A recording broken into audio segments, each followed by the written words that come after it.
Hey guys, it's Kevin again, and welcome to this month's movie preview, of course, being for January. And look, before I start things off, let me just say that I was originally planning on doing things a bit differently this month. I wanted to get back to that original format of having different guests on, every single month, kind of like what we were doing before the pandemic happened, that original format, but the impression I got from everyone, they were not really into that. I heard people say, where's the Google form link? So, yeah, we're going to continue doing it this way, which, you know what, I think it makes sense considering that things are still not normal. There's still movies that are being delayed. There's still movies that are moving to VOD rapidly. It just happened today. Morbius just got delayed, and, United States versus Billie Holiday just, went from theaters to Hulu, so, moves like that are happening constantly, so I guess it just kind of makes sense to continue doing things in this format. Crazy that we are in the new year, for sure. But also, this is a strange January. Normally January is sort of the dumping ground for movies month, and not to say there aren't some films that do kind of look like that, because there definitely are, for sure. But it also kind of feels like leftover December or leftover November, because there's a lot of awards contenders still in there these next 3 months. This is a weird year in terms of guidelines for Oscars. They've extended it to February, so we're still gonna get some big Oscar contenders in the next 2 months for sure. So again, it's a different January than we're used to. That doesn't mean that we don't have some terrible films to discuss, because we do, but it's kind of half and half, I would say, I think is the best way to put it. Some of these look like serious Oscar films, and the other half looks like, well, January movies. And you know what? I don't know how some of these are turn out. We'll just have to see. But of course, before we do get into everything, I do have to introduce my one guest who will be with me throughout to talk about some of these movies.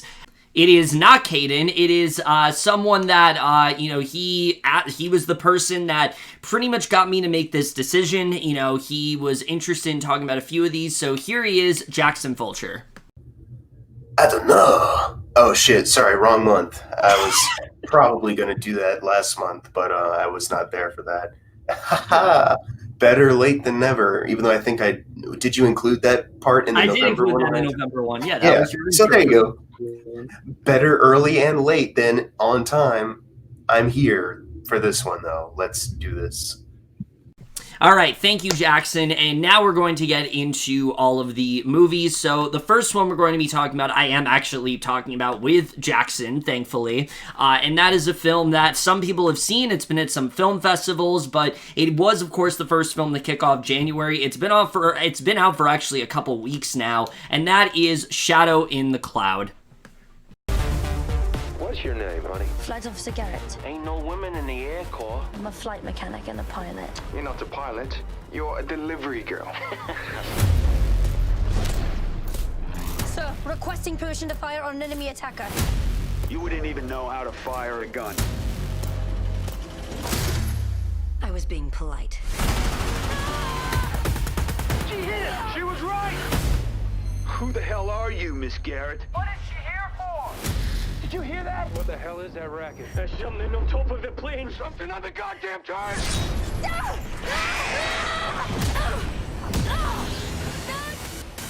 Shadow in the Cloud overall. This one, January, like I said, is a weird month this year where we have some movies that are typical January releases, and then we have films that are kind of like awards contenders because the cutoff date of what the Oscars recently implemented and things like that.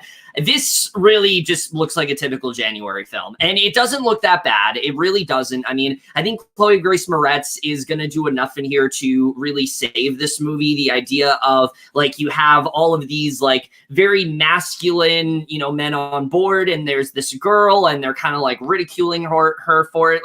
We've seen that done before, but it seems like Chloe Grace Moretz is going to bring enough to the table. But the part that we haven't seen done before is that it goes in a more fantasy type direction where there is clearly some sort of gremlin like attacking the bomber that she is that she's on, and that she, you know, Chloe Grace Moretz has to like get out of there, and I'm assuming she's going to end up being like the big hero of all of this. And I feel like I know where this is going to end up going. I feel like I know a lot of the predictable directions that this can go, but I still think there's potential for this to be fun. I'm not dreading it or anything. I think it looks kind of just okay, but I do think that it definitely looks like something a little bit different. It doesn't look entirely boring, and so there's that. But at the same time, it doesn't really look like anything that spectacular either. So I'm not like that excited for this, but hopefully it ends up being good. It's going to be the first movie I watch in 2021, so I hope it turns out okay. Yeah, I like when I first started the trailer, I was like, you know, it looks like a fun like little kind of bottle film. Like I believe this was shot during COVID pandemic time, so Oh, really? I think that's what it was. I might be wrong, but you know, I mean, it makes sense because the whole thing was like in the plan. Yeah, it works. It works for the context of this because she's also like in the under part of the ship wherever the hell she is. But you know, it looked fun, and like even when they introduced like the alien kind of thing, whatever the hell that thing is, you know, it looked like it looks pretty fun. It gets to a point though in the trailer where she falls out of the plane and an explosion goes off and she gets pushed back in, and I was like, I'm checking out. This is probably not going to work out. Maybe that's being unfair, but it was one of those things where I was like, it seemed like you were playing this pretty straight for the majority of the trailer, but then you include this moment that even like the Fast and the Furious wouldn't do.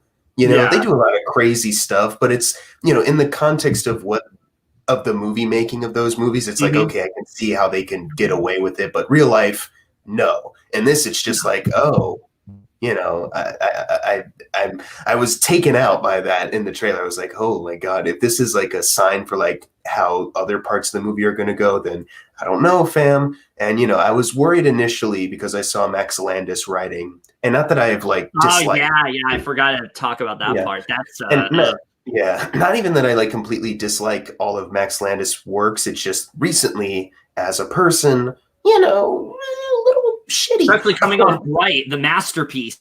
That too, yeah.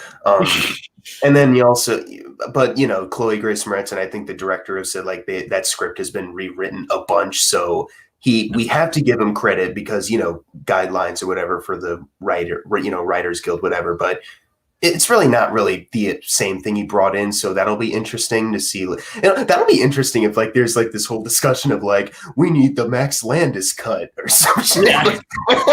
Release the Landis cut. Release the Landis script. I don't know. Yeah, it's gonna go on HBO Max. Yeah, but I mean, it does look fun though. So I'm just kind of cautiously optimistic because it is a January release. You know, normally if this was going to theaters, this would probably be like I don't know. So the same thing kind of applies.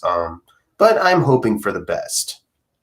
All right, so Shadow in the Cloud, if you guys looking forward to it, it did come out on January 1st. You can rent it now. I know, I'm a little bit late. I'm not as late as I was last time, though. I'm not as late as I was last month, so at least there's that. Yeah, if you're looking forward to Shadow in the Cloud, it already came out. You can rent it on VOD platforms and things like that. I think my review will probably be coming out after this video, so look forward to that as well. But the next movie we're going to be talking about is, it's one that's a little bit more unknown, but it's also already come out, and you guys have been able to watch it for quite some time. That is American Dream. We're building an apartment complex, putting in every dime. We're putting in our own sweat. But we're coming up short. Everything I got is in that renovation. That's our future. Where's the money coming from? Europe? He's a very dangerous man. He's a criminal. He's our only choice. You need money? You only say 700,000. Thank you. Now, remember how I said that this month is kind of weird in terms of January? Yeah, this is not what I'm talking about. This looks like a very typical sort of January release. Obviously it's not going to theaters or anything like that. It's a VOD release, but it looks like the typical schlock that, like, you expect to get in this month. And the plot for this could not be more generic. It's literally just two entrepreneurs. They're trying to, like, work out some sort of business deal with, like, this Russian mobster, but, like, he's declaring vengeance on them, so they're trying to, like, cut him out of the deal, and that's really the whole movie. And it looks very generic. It looks very been there, done that. It doesn't really look like there's anything that's special to it. The characters look very stereotypical. The gangster especially, I mean, he could not be more just one note in that way, and it just doesn't seem like something that's going to appeal to me very much at all. You have an alright cast here. Michael Hausman is a good actor, but aside from him, I don't really think there's much to look forward to with this. I mean, Nick Stahl, Luke Bracey, really not looking all that great in terms of acting here. Just in general, this doesn't really look like a very good film. It looks like, again, what you kind of expect to come out in January, so not really looking forward to this one very much at all. It did come out, though, on January 5th. If you guys are looking forward to it, if you know what it is, you probably don't know what it is, but it came out on January 5th. Go nuts, I guess, and yeah, that's really all I gotta say about that one. But the next one we're gonna be talking about is a film that's actually been out, I believe, in Canada for quite some time now, but it's finally getting a US release, and that is White Lie. What do people think you have? Melanoma. What type of melanoma do people think you have? Make something up. Whatever you write is what I have. Guys, we got some amazing news tonight. We are destroying this cancer with all of you.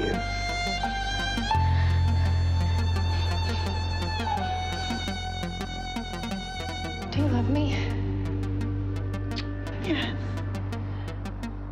It's not true, right? Of course not. Is there any truth to what he said? No.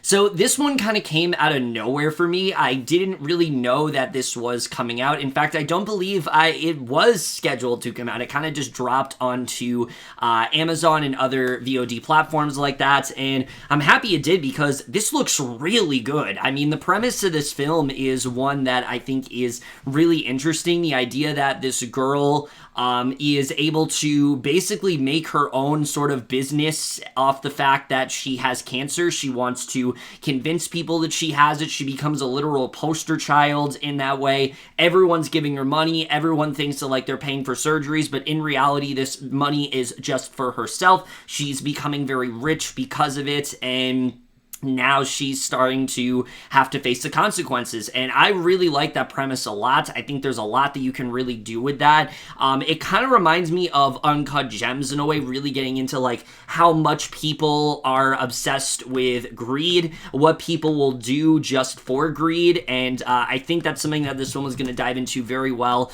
The main actress here, Casey Roll, I've really only seen her in Wayward Pines before, but it seems like she's going to give a really strong performance in this. I really hope she ends up killing it in this role, because I think you can definitely get a really strong performance out of her for sure. The rest of the cast, Amber Anderson, Martin Donovan, Karna Jessup, I mean, everyone looks really great here in terms of acting, I would say. And again, just the story alone, I think, is one that we have seen done before, but not quite in this fashion. The idea that she's actually faking the cancer, and people are starting to kind of recognize that, like, some things aren't adding up here, some things just aren't really making sense, and I'm interested in seeing how the film really does go about that. So again, this is one that I did not know was coming out at all, but now it's one that I'm endlessly intrigued about, so definitely very much looking forward to White Lie. If you are looking forward to it, it is on VOD platforms now. It came out on January 5th. Definitely check it out if you haven't, because it definitely looks like something very special for sure. But now we get into another film that has been highly anticipated for a long time. It's one of the last big Oscar contenders, I think, remaining for this month at least. There's actually some in February that look pretty big Oscar contenders as well. But, like, in terms of really big ones, this is definitely one that everyone's been talking about. And here to talk to me about with me is Jackson Fulcher, here to discuss Pieces of a Woman.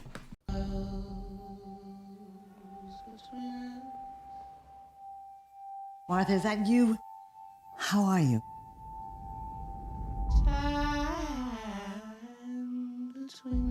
60 to 70% of these cases, we rarely find a satisfactory explanation.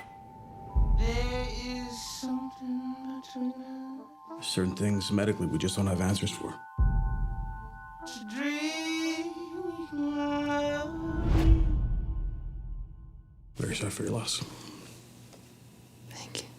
I can't wake without you always. This one looks fantastic. I mean, this is a film that people have been talking about for a while now, you know, back when it came out. I believe during TIFF and things like that, people were really raving about this movie. I thought that it was going to come out in December, but it's not coming out till January.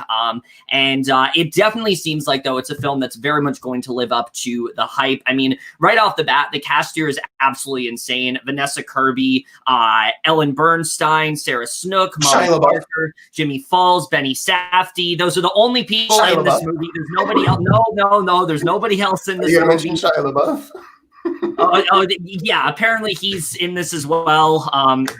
So there's that, but no, regardless, this looks really great, I think. The premise alone of basically this woman that is giving birth and then she goes through, I'm assuming a miscarriage of some sorts or something like that ends up happening, and they have to go into this trial, and it really kind of like really affects their lives in a pretty big way. I'm very excited to see, you know, I think it's gonna be a very saddening film to watch. I think it's gonna be a very emotional film, but it seems like one that's going to be very powerful, very effective. I've heard that Vanessa Kirby's performance in this movie is just off the charts. Everyone's saying that like she needs to be nominated for Oscars and things like that. So I'm definitely very excited to see what she brings to the table, as well as Ellen Bernstein. I've heard those are like the two performances in this movie that everyone's been raving about. Cinematography wise, I mean, this film just looks insane. I've heard that the first like act of this movie is like a visual masterpiece in that way. Like it really is kind of like a visual story. So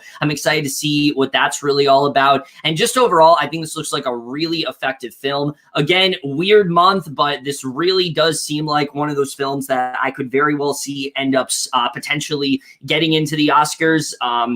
Even though not a lot of people have seen it yet besides TIFF, and, you know, maybe you saw it in some theaters, but not really. I really do hope this ends up being another big win for Netflix. They've been doing amazing lately, and I hope this continues the streak, because for me, this is easily one of maybe my most anticipated of the whole month. I am also very excited for this movie. I had heard just things about it before the trailer came out, and I was like, all right, what's this all about? You know, the trailer looks really interesting. You know, I believe, I like that in the trailers they don't give away if it's like a miscarriage or maybe something more. We don't know. You know, that's good for as far as like marketing goes. And Vanessa Kirby, you know, she's a really great actress, so I'm sure she'll deliver. Very excited to see her performance. I'm very excited to see what Shia LaBeouf took away from emotionally abusing his ex and shooting random dogs in the street. Oh wait, that was for the tax collector? Oh, my bad. Remember the tax collector? Watch that one. Anyway, Shia LaBeouf's a piece of shit. But yeah, I mean, putting that aside, I'm gonna be watching the movie this Friday, just like half cringing when I see him, because it's like, oh, Shia publicly, but then thinking he's, you know, he's still a good act. Like if you've seen Honey Boy last year, even Peanut Butter Falcon, he's a phenomenal actor. Yeah. Unfortunately, he was having a bit of a resurgence, which is why the news recently with him was so upsetting. And this probably could have helped too, but. You know, I'm sure he'll be good, but that part will always be weird. Not because of the movie's fault, but him. But other than that, you know, I'm very excited to see the movie. What else do I want to say? Nothing. I will say nothing.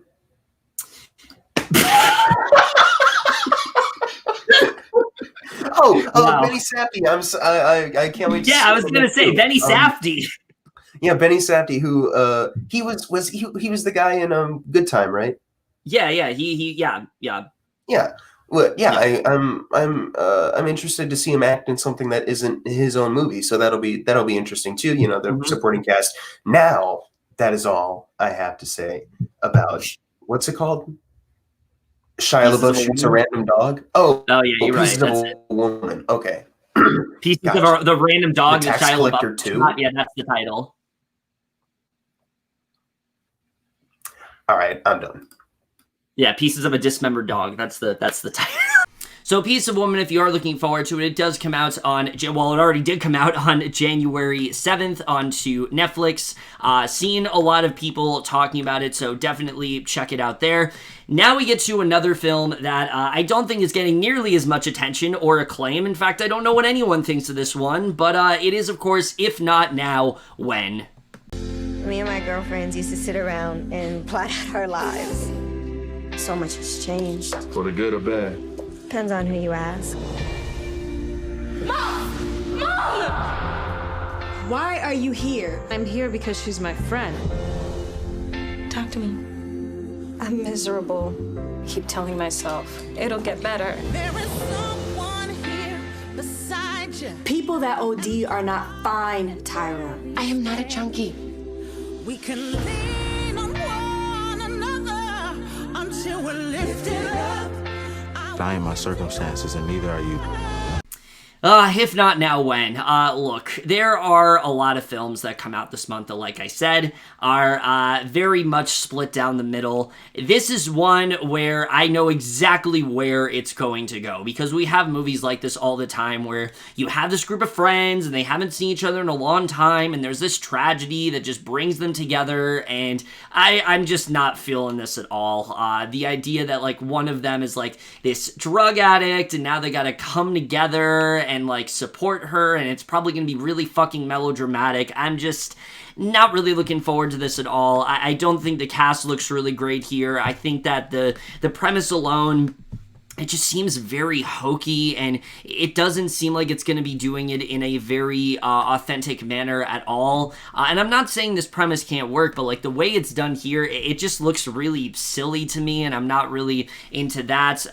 Megan Good is a very hit or miss actress for me. I'm not really sure where she's going to fall. I am looking forward to seeing Lexi Underwood do something else, because I loved her in, I loved her in Little Fires Everywhere, so hopefully she can be like the bright spot in this, but everyone else I'm not really, I'm not really feeling much at all here, so I don't really have too much to say about this one, other than it just looks really generic and stupid, and I'm not really up for it at all. I feel like we get movies like this a lot, and it doesn't really seem like this is going to do much to stick out. So if you're looking forward to it, though, it did come out on VOD on January 8th. I guess watch it then. I don't know. Not really much to say about this one overall. But the next movie we're talking about is another film that has been buried for a long time. Really, this has been a film that I've heard has been coming out for a while, and it's finally getting a US release date, and that is Charming. Hello? We all need wedding cakes. Must be 3 lucky men. Who's got a picture? You guys realize that's the same guy, right? Oh, don't be silly. I want it for myself. I want to lock him down. I want that ring on my finger like I want that crown. He's my trophy boy, my trophy boy. Son, aren't you tired of being hated by every man in the land? He stole my love! Yeah. I do like being adored by the ladies, though. Look, I mean, we're in a pandemic, and, we gotta have content to come out. But this looks like the kind of film that would come out in this situation. This looks like Netflix is at a point where they're like, we have no content for Friday. We release Pieces of a Woman. We need something to come out on Friday. We need to appeal to family audiences. And so they acquire this just because they can, and yeah, that's what we're dealing with here. I mean, this looks like bottom of the barrel in terms of animation. It seems like a story that I honestly do think could kind of work. The idea that Prince Charming has this curse put on him, and, every princess is, like, not in love with him, but he ends up striking up a relationship with this other girl that is not a princess. She's more of a hunter in that way, but they form this relationship, but the problem is two things. One, like I said, the animation just looks really bad overall. I don't think a single second of it looks convincing. It looks very straight to DVD in that way. But also, clearly, this is just a cast that is here because they can sing. They're not really banking on, they're not really trying to find talent here. They're banking on the musical artists that they get, because the cast is like Demi Lovato and Avril Lavigne and fucking Jem and like Sia and Ashley Tisdale. And most of these people are not actresses. Most of these people don't have acting experiences. Obviously, Demi Lovato and Ashley Tisdale do, but everyone else not really. So it's one of those things where I think that definitely is going to be the thing that brings it down. The music here just looks really bad overall. And just in general, this has all the makings of a really subpar animated movie that, again, would really only be released in this type of situation, in where we are now, where Netflix, they need something to come out, and this film has been buried for a while, so they're finally putting it out. It's kind of easy to see why it's taken so long for this film to come out. Look, maybe it'll surprise me, but I'm not really expecting much from it at all. So yeah, I'm not really looking forward to this film. But if you are, it came out on Netflix on the 6th, on the 8th. If you want to check it out, you can watch it then. But that's really all I have to say about it. But the next one we're talking about is one that I actually have been looking forward to for quite some time, and that is Herself. What are we doing, Sandra? Do you think this is good for the girls? I'm saying it, counsellor. We could try and make it work. I wants to fix him, I know, but there are some people you just can't. I have designed a house that costs just 35,000 euros to build. Sandra, why didn't you ask me? Your mother was far more than a cleaner to me. She was a friend. It's land going to waste. Use it. Build a house for you and your girls. So, Herself, this is one that I actually do think looks pretty good. I'm definitely interested in this film for sure. I think the premise alone of this woman that, she's getting out of this abusive relationship and she upends her kids to this new home and she has to take care of them on her own. But also she has, Harriet Walter who's like trying to help her out through this. I think it could be a really well-handled drama if done right, especially knowing though that this is kind of based on a true story, because Claire Dune actually was very heavily involved with this story. I mean, it seems like something that she's wanted to make for a while now. I don't know if it's based on true events, but it kind of seems like it is. It seems like a lot of this is stuff that has happened to her personally, so I'm excited. I'm interested in seeing how the film does tackle all of that. I think there's a lot of potential with this film, especially showing the very heavy custody battle with her ex-husband. I think it could definitely be hard to watch at points, but I think it's going to be a film that is definitely very inspiring to many, showing how she's able to build her own life and really take control of it in a way that her ex-husband couldn't. So I'm excited to see how this film turns out overall. I think this definitely has potential to be a very effective film if done right. So if you're looking forward to Herself, it does come out on January 8th. Heard really good things about it. It already has come out on Amazon Prime. Heard really good things about it. So definitely hoping the best for this one. So that's everything coming out on January 8th, if not now when, Charming Herself and Charming and Herself. And now we get into January 12th, which, there's a lot of films coming out in January, but to be honest, out of everything coming out, I don't think anything looks more January than this next one we're going to discuss, and that is Redemption Day. Brad, Kate has been abducted. She's in Algeria. They were taken to be beheaded. The gentleman that we are dealing with is crazy. I need to get into Algeria. You're out of your mind. We can't have him involved in this. This one's off the books. We should discuss our approach. Our approach. Oh my god, this film. I mean, just talk about the most cliche, typical sort of January release that you really could get. The premise of this film could not be more unoriginal. You have this guy who's in the military. His wife is kidnapped by this terrorist organization, and now he has to go and rescue her, but like they're trying to hold him back in that way, but he starts to become more of a badass, and just every single element of this film feels recycled. Every single element of this film feels like something we've seen from other movies before, so I'm not convinced at all this is going to be anything that great. Gary Dourdan especially is not selling me in this role. I'm not feeling anything of what he's doing. I don't feel like he has a really firm grasp of who this character is, and it doesn't really feel like he's going to do anything that great. I mean, Andy Garcia, I say it all the time, but like, I just don't know what he's doing. Why is he putting himself in movies like this? I just don't really understand it. Andy Garcia is a very talented actor, but he continues to subject himself to like these kinds of roles, and I just don't really know why. Same with Martin Donovan, very good actor, but like he continues to do this kind of shit, and I just don't get it.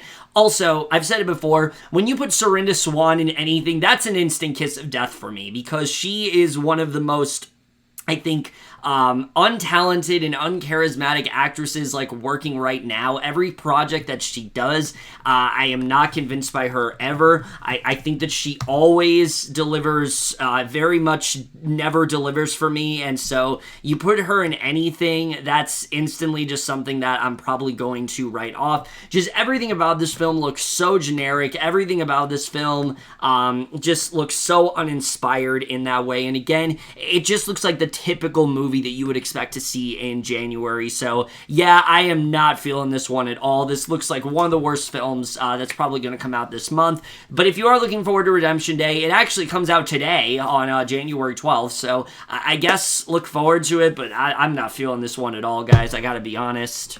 But now we get into January 14th, where there are two releases that came out. And you know what? I know this video is delayed, but this is why I'm glad that it's delayed, because I did not know that these two releases were going to come out until last week. This next one we're talking about, though, is a film that I really wish we were not discussing, but you know what? It's coming out, so I can't pretend that it's not, and it's a pretty big film in that way. And here to discuss this one with me is Jackson Fulcher to talk about Run, Hide, Fight. Is that Chris Jellick over there? Is he doing something completely weird?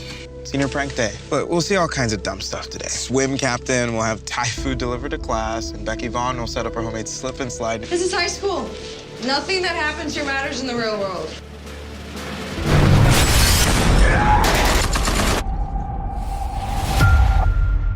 Okay, we are in charge now, so please pull out whichever app you use to do live streaming video. Get them up and running and point it at me. Now! So, January is one of those months. There's a lot of films that we've talked about here, but there's always that one film in January, and you're like, why does this exist? It comes out every single year. Last year was the murder of Nicole Brown Simpson, and this year it's absolutely fucking this. I mean, I will say right now, like, there's a lot of stuff coming out in January, but I mean it when I say there is nothing that looks quite as bad as Run, Hide, Fight in this. And I think there's quite a few reasons for it. The idea of a school shooter film, I don't think is a bad one. I don't hate that idea. But when you're doing it as what's basically supposed to be like an action film of sorts where, oh, they're going to fight back against the school shooter, it doesn't seem like that premise really works, and that tone especially. It feels very insensitive. It feels honestly kind of offensive to people who have been in the situation. It's like, oh, well, if they would have just fought back, then they would have been saved. Like, no, that's not how this works at all. You got a good cast, I guess, but I don't really think that's going to save this movie at all. And I told Jackson this, like, the trailer was released for this literally yesterday, and I'm like, I feel like I've heard about this before. I have. This was a movie that came out at TIFF last year. It was demolished by critics. Like, everyone said, like, this film is going to be, everyone's going to hate this. This is going to be like on everyone's worst list. And I was like, I remember I was waiting for this to come out last year, and it didn't. And now it's coming out, and yeah, Daily Wire, stick to doing what you do. Do your news, do whatever. I don't know why we have a fucking like right-wing news station making movies now? Is like, are other news stations going to get on this? Are we going to get a Huffington Post movie, Jackson? Are we going to get like a New York Times movie? Is that going to be a thing now? Or is every news station trying to be a streaming service? Because like, and I heard also that's the only place you can watch this movie is on the Huffington Post, but you have to be like a subscriber of the Huffington Post in order to watch it. Wire, yeah. So yeah, I mean the Daily Wire, yeah, too many fucking news sites, honestly. But yeah, that's the thing. It's gonna be a news station cinematic universe. Is behind this. Apparently, he wants to be this like Academy Award winning director, but all he's about to get is a big old Razzie. So yeah, I'm very much dreading this for sure. Trust me when I say there is nothing that looks as bad as this film. Yeah, it's. I hope that this gets enough. They're sometimes politically inclined, so I'm sure they should catch wind of it. Yeah, the trailer came out, but I hadn't known about it until I started going on Twitter, and there was like a bit of a kerfuffle about it, and I was like, what the fuck? Ben Shapiro is releasing a movie because he's one of the co-founders of Daily Wire, and I was like, what the hell is this? What is this wet-ass P-word releasing a movie? And then I watched the video yesterday. Yeah, I watched the trailer, and I'm like, you know, the director, he probably could make a good movie because this movie doesn't look like really amateur bad as far as like filmmaking goes. Like it looks like, you know, like this guy, if you gave him any other action movie, literally any other. I mean, it was at Venice Film Festival, so like clearly it's you know. Right, but it's just the idea of taking a school shooting and putting that in a Die Hard-esque scenario and giving people the wrong lessons of this is why you need to be more into gun culture, have dads that teach you how to hunt and fight and shit, because then you can fight back against the school shooters. You know, that's gross and really morally reprehensible. You know, there's going to be a lot of people that are going to be like, well, it's just entertainment. I don't see the purpose of getting so upset, you know. And it really is just like, at the end of the day, the intention behind the movie really matters, you know. Yes. And if this is the kind of movie you're going to have fun with, that takes these events that have horrifyingly traumatized not just kids but adults that have worked at schools, you know, then okay, I guess enjoy this movie, I guess, because you already will, because now it's been politicized. So if you like it, then you're a conservative. If you don't, you're a liberal pussy snowflake piece of shit, pretty much. Which that's participation awards. Yeah. So I'm really not looking forward to it. I'm sure I'll be forced to watch this by this motherfucker right here. I don't want to pay for it or support it like that. If we have to pirate it, whatever. You know, I don't care about Ben Shapiro. You know, imagine this. Imagine if liberal Hollywood made like an action thriller set during 9/11. Conservatives would be pissed because you know. That's, you know, you can't make a light out of 9/11, you know, but school shootings, well, that's all right. Like, yeah, that's fine. I'm not excited for this movie at all. If you're excited for this, okay, never talk to me ever, essentially, you know. I did want to be fair and say that the director might have a promising career outside of this, but never make a movie like this again. You know, I don't even have to see it to know that it's probably going to dip all into the bad messages that the Ben Shapiro crowd wants to convey. What the hell, Thomas Jane? That's all. And just one other thing I was gonna say is that a way to do this is like, I don't know if you saw this movie, the beginning of Vox Lux, the way that movie opens with like that big like school shooting. That's the way you do it. That's the way to portray something like this, not in the way. And I don't like that movie, but like that's easily the best part of the movie is that opening sequence because it feels very like haunting in that way. And the way they're doing it here, again, it just feels like they're Hollywoodizing it and just I don't want to talk about this one anymore.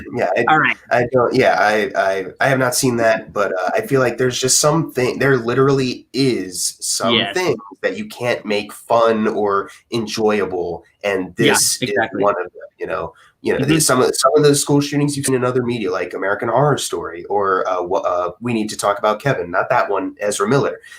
You know, Vox Lux, like you said. I mean, you probably should still talk about me. Shut up. It's all haunting and scary because that's the only way you can do that, you know. So this is just, that makes it extra offensive. But whatever, we're just pussy snowflakes who get triggered over everything. Oh! What ass P word?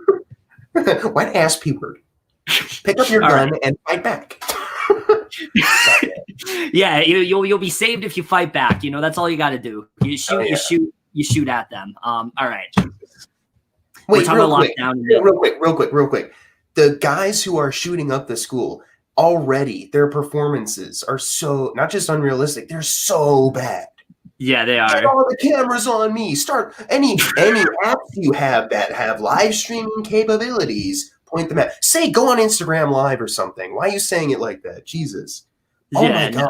And they're literally acting like Alan Rickman type character in Die Hard. That's not how that works. They're mentally these school shooters are mentally disturbed. Don't portray them as like these kind of cool villains, you know, these they're so meticulous about their plan. Yeah, they're not terrorists. They're like, you know, Jesus Christ. Yeah. Anyways, now we can move on. So, Run, Hide, Fight, if you're somehow looking forward to this, it comes out on the Daily Wire. I'm not really sure how this release is going to work, if it's going to be only exclusive to the Daily Wire's website or if it's going to drop on VOD. I'm not really sure, but either way, it comes on January 14th. I guess look forward to it. If you somehow are interested, I guess look forward to it. But also coming out January 14th is another film that I'm not really happy about coming out. It's another pandemic-centered film that came out during the pandemic, and it's coming out now. This time it's on HBO Max, though. Michael Bay has nothing to do with it, at least, so there is that. But again, with me is Jackson Fulcher to talk about Locked Down. Not only is everything not okay, nothing is okay. Linda said she was planning to end our thing. Nobody wants to live alone. For 2 weeks, we are locked together here. You know, you think I'm so happy and normal. No, I'd never accuse you of being happy and normal. Because I'm not! Shaky ground. I've been furloughed. Now there is literally zero purpose to my life. I'm going to get provisions. We need milk, bread. Wait, how many asses have you got? Piss off. The nice people that I fired, they were fired because of me. It's not about the virus, it's about who I am and what I do for a living. You fired them well. Thank you. Is that a glass of wine? Yes, yeah, it is. Oh, Locked Down, very similar to Songbird last year. This came out of nowhere. I did not know that this was coming out this month. It's the next COVID-esque type film that they're making. I will say, though, I don't think this looks nearly as bad as, say, Songbird does, because at least with this one, they're trying to do something a little bit different. It's more about this couple that is trying to take advantage of the pandemic, so they're doing this, like, jewelry heist of sorts, and I don't think that's a terrible idea. My worry is that there's really no reason for COVID to be involved with this movie. Like, you can have this being during, like, any other disease. You don't need to have it during COVID, especially when the pandemic is still going on. I've never really understood that mindset. Like, you can do things that are similar to COVID. You can do scenarios that are even eeringly similar. You know, you can do that, but you just don't need to call it COVID, and yet they're doing it here, and I don't really get that. I will say, I think Anne Hathaway and Chiwetel Ejiofor, they look like they're going to work well together. Really good cast in this movie besides them: Mindy Kaling, Lucy Boynton, Ben Stiller, Ben Kingsley. A really solid cast, I would say. And Doug Liman is a really, really good director. You know, he's done a lot of really great films like Edge of Tomorrow, American Made. So, like, he definitely does have that talent in him. I think Stephen Knight as a writer, he's 50-50 these days. I mean, he made the amazing film Serenity, greatest film of all time, so there's that. But then he also made something really boring, like, say, November Criminals, but then he also made Locke, but then he also made Seven Sons. So, like, we'll really have to see how this one ends up turning out. I don't think it looks terrible. I think it looks okay at best. As an HBO Max release, it's interesting it's going on to HBO Max. I wasn't really expecting that, but I guess they got 2 films this year. Well, I don't think the little things count, because Wonder Woman 1984 didn't count as an HBO Max film either. But we'll see how this one really does turn out. I hope the cast is what ends up saving it. I think the premise is fine. I just wish that COVID was not really involved. I wish that was taken out of the equation because we don't really need to be doing that. Stop making COVID films happen. We don't, it doesn't need to be a thing. Just end the trend. Yeah, I guess I just assumed Doug Liman wrote the script. That guy's doing it. Yeah. Well, see, it turns out they were in a video game. Oh my God, it's a part of it. Well, Anne Hathaway's in both. You know? Wait. Yeah, I didn't think about that. Maybe this is a sequel. No, that can't be right. He's gonna make a cinematic universe.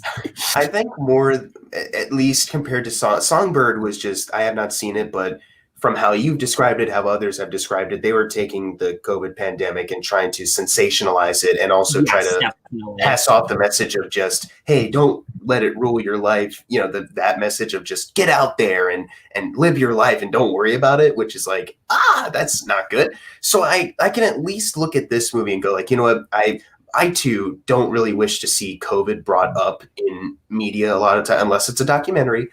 Or Host, where it was like, hey, watch Totally Under Control. I just watched that. Amazing documentary. Watch that. But so see, I'm just like, you know, I don't need to see you be reminded of COVID all the time because it seems like they're doing that a lot. You know, COVID and everything. This project is COVID. You know, like we don't need that. But I can at least give this credit compared to like Songbird, where they're trying, like the Anne Hathaway's character is kind of fueled by her business or her having to fire her employees because of the pandemic. So it's like, okay, there's probably going to be a bit of social commentary there that'll help, like, you know, spread a message that is much more enlightened and accurate than Songbird. But just other than that, like the trailer just didn't really excite me all that much. I'm sure the actors are going to do great, and Chiwetel Ejiofor and Anne Hathaway are obviously great. But it's just, I was confused by if the vibe they were going for was Mr. and Mrs. Smith, but a heist movie, or if they're working together. So it's not Mr. and Mrs. Smith. What were they doing? So it was kind of hard to get a grasp on that. And just other than that, I know they're filming this under lockdown. They can't do a whole lot, but as far as like a heist movie goes, they didn't really show off anything that seemed interesting, like that you've seen in other heist movies, you know? Like there's not really one moment in the trailer where I was like, oh, that's going to be a cool sequence to see because it's a heist movie. And it seemed like they have something up their sleeve, but it seems like they did have to, because I thought they just started shooting this. Right. That's the other thing. And it's very well noted that like Songbird, another big problem with it is that it was so rushed into production. Yeah. So I'm really worried that's going to be similar with this film. So yeah, I'm gonna be optimistic because I think it does have better intentions than Songbird does. And you know, I do like Doug Liman and I do like the majority of this cast. That screenwriter though, I hope this is another lock because Jesus Christ, Serenity? Okay. That's about all I have to say about that. Hoping for the best, but it could suffer from the problems of a COVID production. Especially trying to tie it into COVID. We got to keep it relevant, so release it as quickly as possible. So we'll see. So if you are looking forward to Lockdown, it does come out on January 14th. Hopefully it's good, but I will really just have to see how this one does turn out. But now we get to January 15th, where we have the first actual like theatrical release coming out in January. None of these other films are theatrical releases, but this one actually is a real theatrical release. It's yet another Liam Neeson film. He's always coming to theaters. He doesn't want to go to VOD. He needs to come right to theaters with the first theatrical release of the new year. Once again with me is Jackson Fulcher to talk about The Marksman. What the hell were you thinking taking that kid? They were gonna kill him. They were waiting for him at the border. You damn well ought to appreciate what I'm doing for you. If you want to help me, you take me back. I'll find my own way home. I'm taking you to your family in Chicago. After that, I don't care what you do. The man you saw at the border is from the Vasquez cartel. He'll find you. When he does, he will kill you.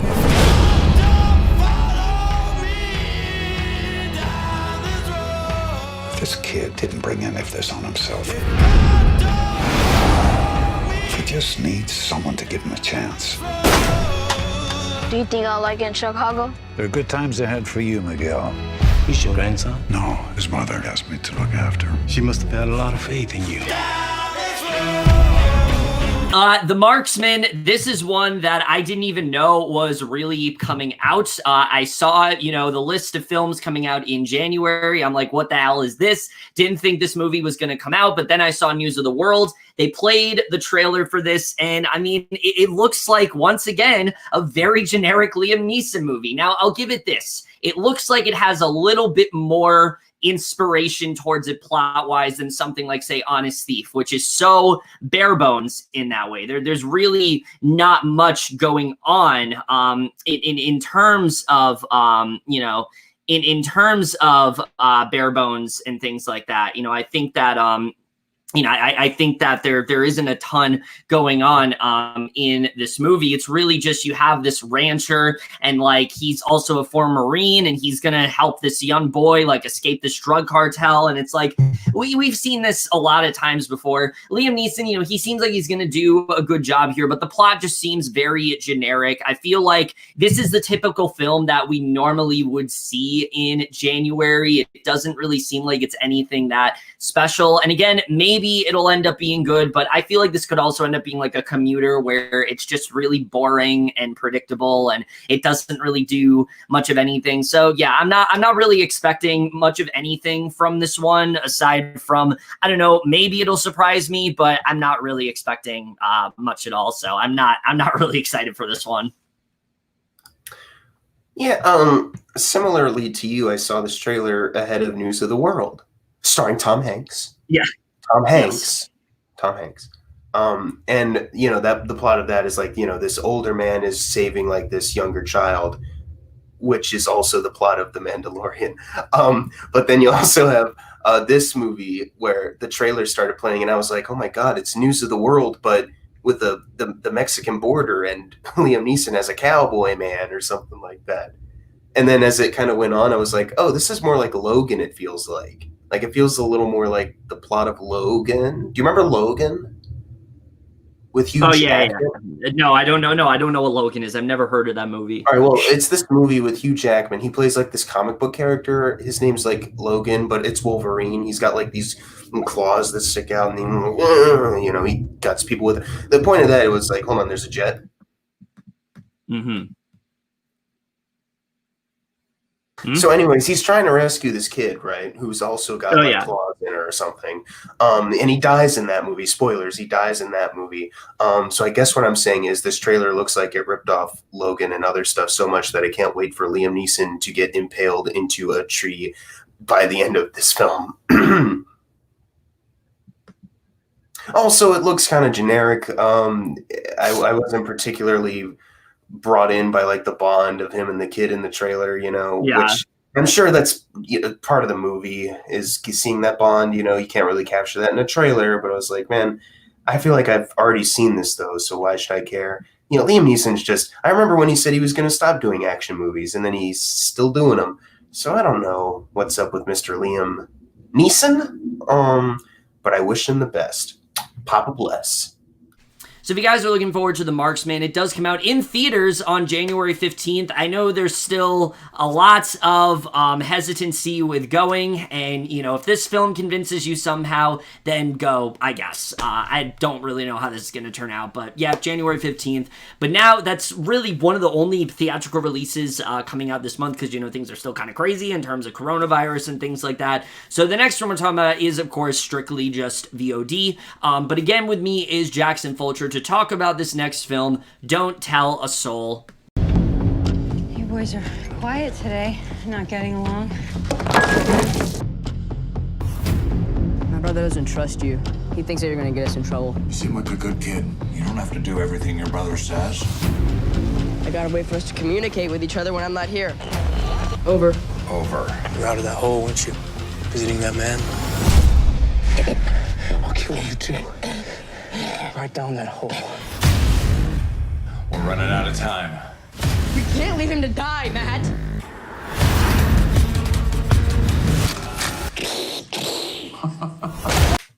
Don't Tell a Soul. This is another one where I had no idea what the hell it is, but you know what? It's a good thing that we're talking about this one, Jackson, because it's from our favorite studio, Saban. We always watch these Saban films together.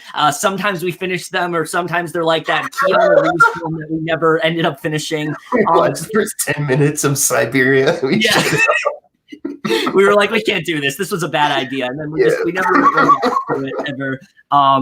But no, Don't Tell a Soul. It seems like it's like mid-tier level Saban, where it doesn't look like the worst thing ever, but it also seems like something that we've definitely seen before. You know, you have these two brothers, and there's this guy at like a bottom of a well or something like that, and like he's chasing one of the teenagers for like stealing money, and so he tries to get one of the siblings to set him free, but you can tell that Rainn Wilson is like probably not the best dude, and he's trying to go after the other brother, and it's just like we've seen this done a lot. I don't know if this is going to go in like a horror direction. I feel like it's going more in a mystery type direction, but it just doesn't seem like anything that great. And I will be honest, I think Rainn Wilson looks really miscast here. It just does not seem like he is giving the proper energy towards this role. It seems like it's going to come off as very unconvincing. It just doesn't really work for me. I do like Jack Dylan Grazer. I do like Fionn Whitehead most of the time I end up liking. It depends on what he's really in, but most of the time I do end up liking him. So I think they probably will be the thing to save this movie. I hope to God that Mina Savari is actually in a good role, because she hasn't had a good role in quite a long time, especially coming off the heels of a different movie that we just watched. I really hope that she is. I'm sure she'll be better than that, but I hope this is somewhat of a better film for her. But really, other than that, again, it just looks like a January movie. That's the best way to sum it up. It looks like a typical January release that really isn't anything special. And I guess we'll see how it really does turn out, but I'm not too excited for this one. Yeah. So Mina Savari was in The Murder of Nicole Brown Simpson. She's now in this movie. Nick Stahl was also in The Murder of Nicole Brown Simpson. He was in a different movie called Hunter x Hunter.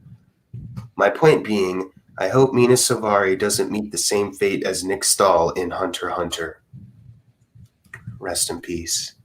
I don't know if you've even seen it, but Jesus fucking Christ. I have not, but I've heard it ends pretty dark, pretty grotesque. Dude, oh my God. This is just my excuse to talk about the ending of Hunter x Hunter, which I can't because spoilers, but wow. Nick Stahl didn't even deserve that for starring in that film. Jesus Christ. Anyways, I hope the best for Mina too. I like Jack Dylan Grazer. I even like Rainn Wilson. I'm forgetting what Fionn Whitehead is in that I recognize that name from, other than like Dunkirk, I think. Is that it? Or is he in other stuff? I honestly don't know. I forgot. What else is he in, Falk? He was hold on. He was also in the Children Act. He was in Bandersnatch. That was like the big one. He's that guy. Okay. Yes. Okay. Yeah, I mean, at first I was kind of like, all right, they got a security guard down a well. There's like a moral conflict between the two brothers and a crime element. Okay, sure. But as the trailer kind of went on, I was like, how are they going to stretch out this premise for like an hour and a half kind of movie? Right. I'm not sure, because it seems like in the trailer it even starts to kind of wear thin on what it is. It looked like they killed. I thought they killed him at first. Like when that thing like went on his head, I'm like, is he dead? Or did they like kill him or something? But it doesn't look like that's like where it's going. Yeah, it's like is Rainn Wilson going to come out before the third act and basically do what Simon Pegg did at the end of like Inheritance? Not similar movies, but like similar kind of positions the characters are put in, I guess. Simon Pegg and Rainn Wilson. But I don't really particularly have a problem with the acting in the trailer. Well, I will say, I guess I wasn't that impressed with Fionn Whitehead, but that might just be like the clips they use just out of context. Look weird same. Or something. But it's a Saban movie though, and I have learned to not trust that label. Not just with Siberia, which we never finished, but The Haunting of Sharon Tate. What a film, and other stuff that Saban is behind. Holy shit. So I'm interested. I'm interested because okay, backstory on how I picked the movies I'm talking about. I got a list and I IMDb'd like the ones I didn't know, like what is the poster, like the premise of this, and I saw it and I was like, all right, looks like a cool poster. Rainn Wilson's gonna know. So yeah, I thought you picked this because Saban, because no, I didn't find that out until after. When I watched the trailer, I was like, okay, now I'm interested. I'm glad I know about it because it seems if this is done right, it could be like really cool. But it's Saban, so I don't know. And it seems like they got to have a bit more to the story than just Jack Dylan Grazer sometimes feels bad about Rainn Wilson in this hole for an hour and a half, because that won't make for the that's not good enough. That's not good enough. We'll see, but I'll keep my fingers crossed for you, Dwight Schrute, assistant to the regional manager of Dunder Mifflin Scranton branch.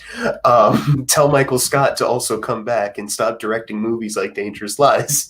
Oh no, not that. I watched that today. Yeah, that's a bad one for sure.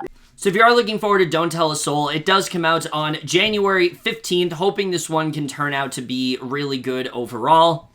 The next one we're talking about is a bit of an oddity. It's the next film from Nate Parker. Actually, that guy that did the Birth of a Nation remake, and some things were leaked about him, and he kind of got in trouble for it. Yeah, he finally has a new movie coming out. It's been under wraps for a while, but it's finally coming to VOD. So, and we're going to talk about now, that film, of course, is American Skin. The grand jury determined that no probable cause exists to file any charges against Officer Randall. This is my son. This is my little boy. You took that from me. The world took that from me. Today we make that right. Hear me when I say this, because I'm only going to say it once. Don't stop filming. So, American Skin, I'll be honest, this looks really bad. And it's unfortunate because it is from a director that I think once did have some potential in him, Nate Parker. He made that Birth of a Nation film.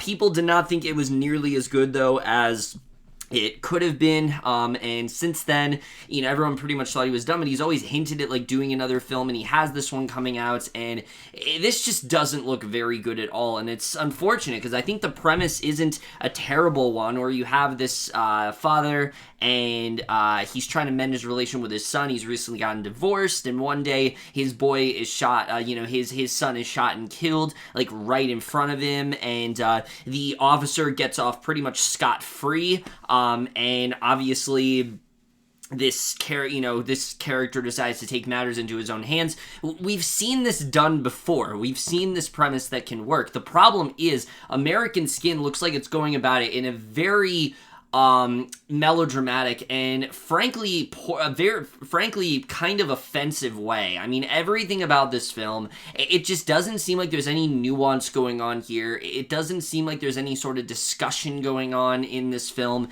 It looks very insensitive. It doesn't really seem like it's handling this topic with any sort of emotional it doesn't seem like it's handling this with the delicacy, with the, as delicate as it needs to be. It just seems very generic, and it doesn't really seem like it's doing anything that different, so that's very unfortunate. I think everything about it at points sometimes looks like a Lifetime movie. The acting especially does not look like it's going to be very impressive at all. The fact that Nate Parker is putting himself into this as the main, let alone as the main character, that alone should be a red flag, because it shows that nobody else was interested in doing this, and just in general, it just doesn't seem like it's going to be a very interesting film. I think this is a topic that really could work, but it seems like something that we've just seen done before in better movies, and it doesn't seem like Parker has anything specific that he really wants to say here. So in general, it looks like a very cheaply made and very poorly made film that just isn't going to do what I think anyone wants it to.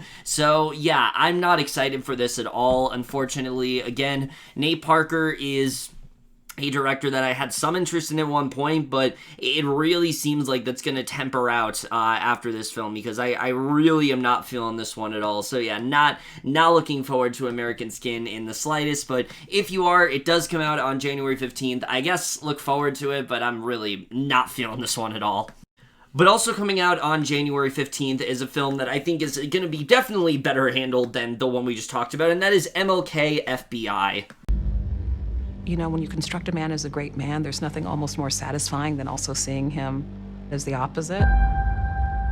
When the National Archives puts government documents up on the web, one has to confront them. Tapes from the hotel rooms, FBI reports, those are pieces of information that we shouldn't have. The FBI was most alarmed about King because of his success. He realized how sick this country was. We were trying to reveal the truth about segregation. J. Edgar Hoover is famous for saying that he feared the rise of a black messiah. The FBI says it's clear Martin Luther King Jr. is the most dangerous Negro in America, and we have to use every resource at our disposal to destroy him. So this one I actually am very interested in, because while we have had stories about Martin Luther King and there's been documentaries about him, this seems like it's going to be the most unfiltered look at him yet, and I think in general it's going to do a really good job of showing the way that he was mistreated, you know, throughout his time in the world, throughout his time as, you know, trying to preach the good word, and I think maybe even dive into how his message has been kind of muddled by a lot of people. You know, people don't really understand a lot of what he was trying to say. They try to use his words, especially, you know, those who want to prove that they're not racist, they like using his words as a way to prove that, and I think this film is going to dive into that stuff really well, and I'm excited to see what we end up being here. What we end up getting here. I think there's going to be a lot of like exposés and things like that. I think we're going to see, you know, just the way the FBI really treated him in this situation, and I'm interested in seeing how the film, you know, covers all of that stuff. So yeah, I'm definitely very interested in this one. I don't talk about documentaries a lot on this channel, but this is definitely one that has my interest for sure. So MLK FBI, if you're looking forward to it, does come out on January 15th. Definitely looking forward to this one. But also coming out on January 15th is a film that I hope turns out to be good. It's a Netflix film, and that is Outside the Wire. What are you, AI? A Gump's AI.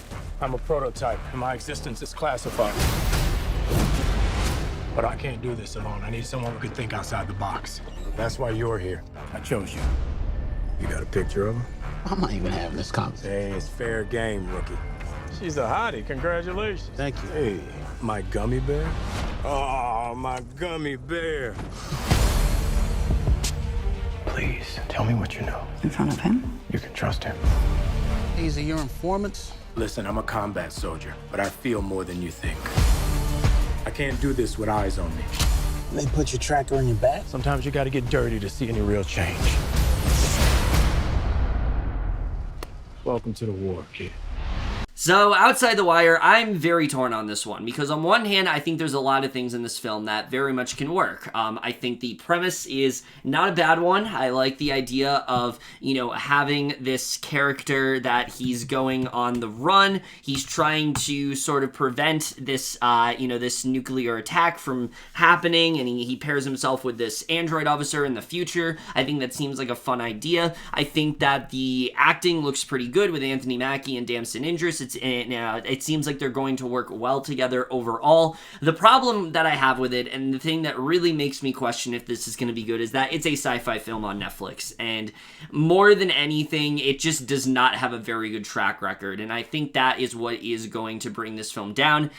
I don't know what it is with Netflix, but every sci-fi film that they make is just very unsatisfactory, very generic, something that usually leaves my head very quickly. At best, they're usually just kind of okay, but they have yet to really make one that legitimately impresses me, and maybe Outside the Wire will be that film. Maybe this film will be better than the other ones they've done, but I'm just not very confident in that, because every single time I get hyped for a sci-fi film from Netflix, it disappoints me. So I'm just not going to do that when it comes to this film. I'm going to go into it hoping that maybe it ends up being something more than what I think it is. But for now, I see it as just another sci-fi film on Netflix that maybe will turn out to be, you know, that maybe turns out to be good, but right now, I just don't really know. I think there's promise for sure, but I just don't know if it's going to really deliver at all. I guess we'll just really have to see, but it does come out on January 15th. You are looking forward to Outside the Wire on Netflix,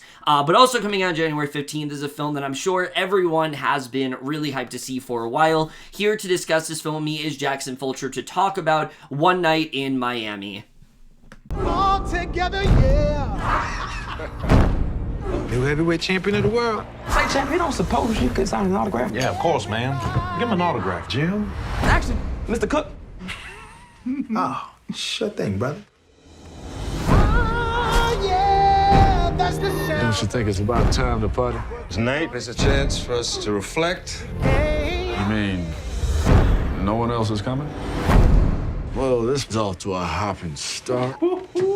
Right, One Night in Miami, similar to Pieces of a Woman, this is a film that I've heard a ton about since it came out of TIFF. It's a film that I've been anxiously awaiting to see, and I really flip back and forth between which one I'm more excited for, to be honest with you, because I really love the premise of this film. It's like a what-if scenario of these four very influential, like, Black Americans, you know, who were big in history at the time. What if they met one day? What if they sat down and had a conversation? You know, Malcolm X got to talk to Sam Cooke and Titus Brown and the other guy whose name I can't remember that starts with a C. You know, what if they were able to have that conversation together? I think that's a really fascinating. What? Cassius Clay? Yeah, that's it. Cassius Clay. There we go. Yeah, what if they were able to like have a conversation together? I think that's a really fascinating concept. And it definitely does, similar to other films we've seen recently, this is based off a stage play. I don't know what it is with 2020, but that's like a big theme of a lot of the best movies of the year is that this is based off a stage play. And it does very much seem like it is the plot of one, but at the same time, I think there's enough that they're going to do here to really make this work, to really flesh out the story in such a way that it works as a movie. I mean, all the performances here look amazing. Kingsley Benadir, I've heard, gives like one of the best performances of the entire year, so I'm excited to see what he does here. It's great to see Aldous Hodge in something that is as good as he is. I feel like he normally puts himself in like very mid-tier films, not The Invisible Man, that's a great one, but like a lot of his films that he does, they don't really utilize him in the way that like he should be. He's in something like, say, fucking like Magic Camp on Disney Plus, or like What Men Want or something like that, or like Brian Banks, which no one saw. So like it's good to see him in something that I think will actually utilize him all. Same with Leslie Odom Jr. It's great to see him in like a big film like this. And then Regina King directing. I'm really excited to see what she does here. I think Regina King is one of the best talents out there right now in terms of acting. So I'm excited to see how that translates to directing. I'm excited to see what she really ends up doing here. And then Ken Powers doing the screenplay. He was actually one of the writers on Soul. So like, especially coming off the heels of that, I'm very excited to see what he ends up doing here. I just think in general, this looks like one of the most fascinating films of the entire year. I mean, I'm excited to see the conversations that these characters end up having, you know, what the discussions that they're going to have, and really just to finally see this one, because I feel like I've heard about this for so long and it's finally coming out, and I'm glad that we're just going to be able to finally see it, because, you know, it's like one of those films that you just hear so much about and you're like so anxious to finally watch, and the fact that it's finally coming out, that alone just gets me hyped enough to watch it. So definitely one of my most anticipated of the month for sure. Yeah, I mean, as far as like movies based off of stage plays, this movie doesn't look as good as The Prom, but you're right. Whatever, I guess. I'm just kidding. Who even is Ryan Murphy? I don't know. But anyways, I'm excited for this movie. Regina King is a terrific actress, so seeing her come in, I don't know if she's directed like anything prior, but seeing her come in to direct this movie, you know, that really interests me because I want to see how she does. From the looks of the trailer and from all the praise I've heard, it seems like she really knocks it out of the park. So I'm excited to see what she does behind the camera. I'm excited to, I don't know how much has changed from the play, but I'm excited to see what Kemp Powers does with the script because I really love Soul. I loved all of that movie. So, and him being a part of that, it's good to see him in another project and see that he's like just as talented. Because I believe he was working with like Pete Docter with Soul, and with this, it's he's working with a prior work, but it's all kind of him mostly. So that's exciting. To hold on, Jet. Oh, I'm not aware of the jet in the movie. I don't know what the significance of this jet plane is. But... Yeah, it turns out the twist is a jet crashes into their hotel. Oh no! Yeah, after the devastating end of Ma Rainey, they're like, well, we need something. Shit. I'm kidding, obviously, but I'm excited for the cast too. They all look like they're really bouncing off each other really well. Obviously, Alice Hodge, as you mentioned, Leslie Odom Jr., who I finally, because I've finally seen Hamilton, I'm like, oh hell yeah, what a guy, But also the guy playing because he does a lot of jazz music, and that's your thing. So, I mean, yeah, but like as far as like him acting on a stage, it's like right. Yeah, like, ooh, really great. Also, the guy playing Malcolm X, I don't remember his name. I know you said it. I don't remember it because he's been in other stuff, but I haven't. Kingsley Benadire. He was in. Yeah, he was in Noel. He was in like Noel. Yeah, and he was in the finale of Love Life, which was a show I watched for some reason. I liked that show. It was a good show. It was a good show, and he was good in. He was good in. I believe. Hold on. Oh, Love Life. I thought you meant High Fidelity. No, Love Life. I did not watch. I watched the first episode of that, which I did not like. Well, Love Life is actually, pretty solid show. And he comes in at the finale, and it's like, he's pretty good, And I don't remember Noel, but I like to think that he probably did a good job in that. He did. Okay. I don't remember. I literally don't remember, other than Anna Kendrick was in it, and Billy Eichner, probably. Bill Hader? I don't know. Bill Hader, yeah. Bill Hader was great. I'm excited to see all these guys playing them. I think that's going to be really great to see. Kemp Powers, Regina King. I mean, holy hell, this has all the makings of a really fantastic film. So I cannot wait for it to come out on Amazon Prime. So if you are looking forward to One Night in Miami, it does, of course, come out on January 15th. Very excited for this one for sure. Sure, everyone's going to be raving about it and all that kind of stuff. So definitely looking forward to this one. Also coming on January 15th, though, is a Hulu original that I don't think a lot of people know about, and that is The Ultimate Playlist of Noise. The music is my escape into something bigger than myself. It sort of made me the resident playlist doctor at my school. I really love sounds. Small sounds, big sounds, and everything in between. Spoiler alert, sometimes things change.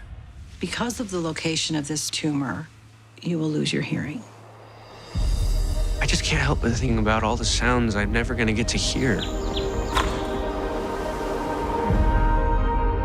Plan was simple. I would road trip across America, recording all my favorite sounds before my surgery.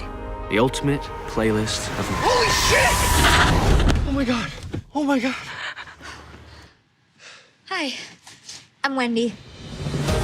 So, The Ultimate Playlist of Noise, I actually am looking forward to this one. I know immediately people are going to draw comparisons to Sound of Metal. I totally understand why, because it is a very recent film. But what I like about this one is that it's a very... It seems like it's going to tap more into the brotherly relationship that these two characters end up having, where basically, we have this high school senior. He's trying to retain his hearing as long as he can so he can hear his brother's voice one last time, and I think that could end up being a very heartwarming story if handled right, and it seems like this film is going to go about it right with the way that they're handling it, and the character of Marcus as well. Keanu Johnson's an actor that I've definitely seen a lot of promise in everything that he's done, so I'm interested in seeing how he ends up doing in this film. I hope he ends up giving a very strong performance here for sure. And then Madeline Brewer, I'm always impressed by her, so I hope she ends up doing well in this film as well.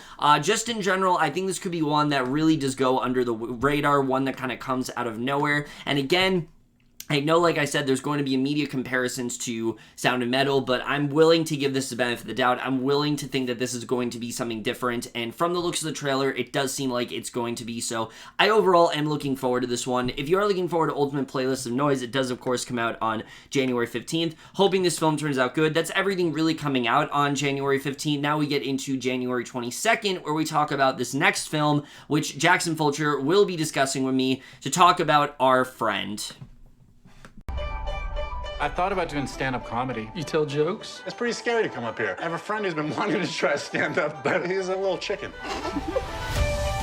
Dave was our best friend. Go Dave! I'm so scared right now. Most of the time I felt like they were married, and I was just a bystander. Hey buddy, it's Matt. Want to see how you were doing. Hi, Fruit Loop. Hi, Fartface. Mom. Hi, girls. Hi, Fruit Loop. Hey, how you feeling? Tired. Thanks for being here. I won't miss it.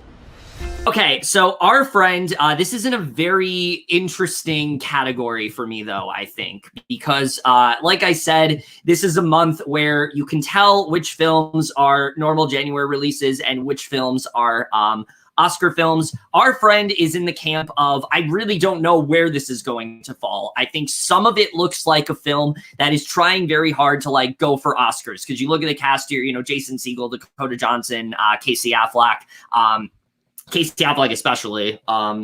You know, you would think maybe it's going for an Oscar of sorts, but the trailer itself, it just doesn't really seem like that's the case. It seems like this is something that maybe would just normally be released in January, because as a film, I'll be honest, it just does not really seem all that interesting to me. I like the cast here for sure, but the premise itself just doesn't seem that interesting. It seems like a typical sort of like cancer drama where Dakota Johnson's gonna die, and basically, you know, Casey Affleck comes in to like make sure that everything's okay, help her through her last moments and things like that, and that's really all this kind of seems like. And again, you have a really good cast, and I think they could be the thing that elevates it, but just as a film, it just looks kind of boring to me. It didn't really invest me in that way. Maybe it's because we've had some really good, I think, cancer films lately, like Baby Teeth and Clouds and things like that. And it just doesn't seem like it's going to be anything that original. It seems like something we've seen done before.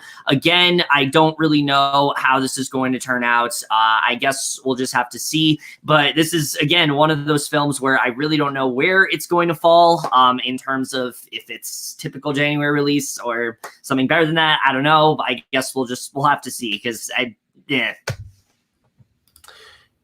Yeah, I'm glad that you recapped what the movie's about, because I'm going to be honest, I picked this because I did watch the trailer a couple weeks ago.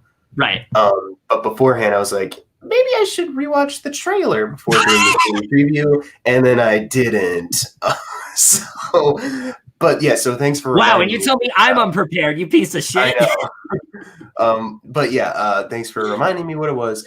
I think I felt a similar way, just like, you know, we've seen similar stories like this before, but I think I'm more so interested just in the acting potential, pretty much, like you know, Casey Affleck and Dakota Johnson, who, you know, is separating herself immensely from those 50 Shades of Grey days, which is good. Keep going, dude. Yes. And then Jason Segel, who I don't think I've seen in a movie like in a long while. It feels like it's been a real long while. Like, yeah, because he did Dispatches from Elsewhere, and he didn't really do like, because he just did that show, and he hasn't really done a movie. Yeah. Good film from what I saw. I mean, good show from what I saw, though. Yeah, and I wanted to watch that show, but I never knew it came out, and I never got around to it, unfortunately. But you know, I was excited. I was excited just off of that premise alone. Like, maybe this will be like a really different side of Jason Segel that we might not be accustomed to. See him work off these actors. I'm excited to see that.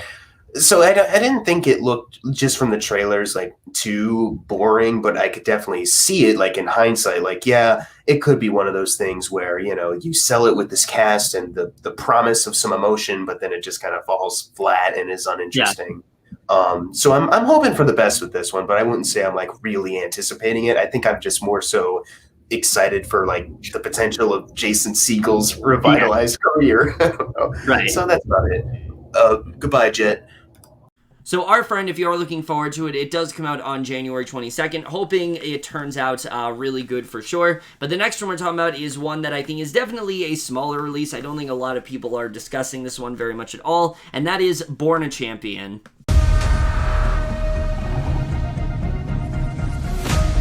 When I got out of the military, all I learned is fighting. But I want you to be different. Nick, what are you doing here, man? Paying some bills. I want to give y'all the better stuff. You mind rolling with him?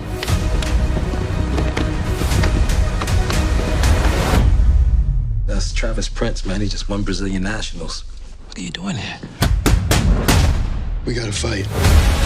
So, I gotta be honest, I don't really have a lot to say about this one at all, just because it looks very generic. I feel like we get films like this all the time where we have these, like, boxing movies and, we get to see these characters, duke it out, and we get to see, like Dennis Quaid's character, train this person to be better. But I think what's going to add to this one is the added element that the opponent end up cheating during their first encounter. So like we're kind of building up like what's gonna happen there, and it's not boxing, it's jujitsu. So I think that's an interesting idea. I just don't know if this film is gonna handle it in a way that is interesting enough. I feel like they've only added that so it's a little bit different than what we normally get, and I just don't know if that's enough for me. I don't know if that's different enough for me to say I'm excited for this one, because truthfully I don't really think I am. I like Dennis Quaid for sure, but he really hasn't been in the best of movies lately. Katrina Bowden is an alright actress. Of what I've seen of her, she's not terrible or anything. But Sean Patrick Flannery, don't really have a lot of hope for him at all. So yeah, I don't really know how to feel about this one. I don't really think it looks that great. If you are looking forward to it though, it does come out on January 22nd. I guess look forward to it. It comes on VOD platforms. Hoping for the best, but we'll just have to see. Also coming out on January 22nd though is another Netflix film, and that is The White Tiger. Hey, driver! I'm Pinky. Nice to meet you. Balram, have you ever seen a computer? We had many of them in the village with the goats. The goats are pretty advanced to use computer. Okay, now you're being a jerk. I didn't like the way he had spoken about me. Since I was a boy, the desire to be a servant had been hammered into my skull.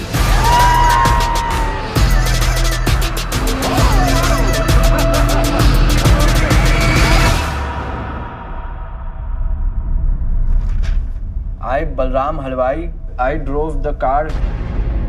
I was alone in the car. They made me sign that confession.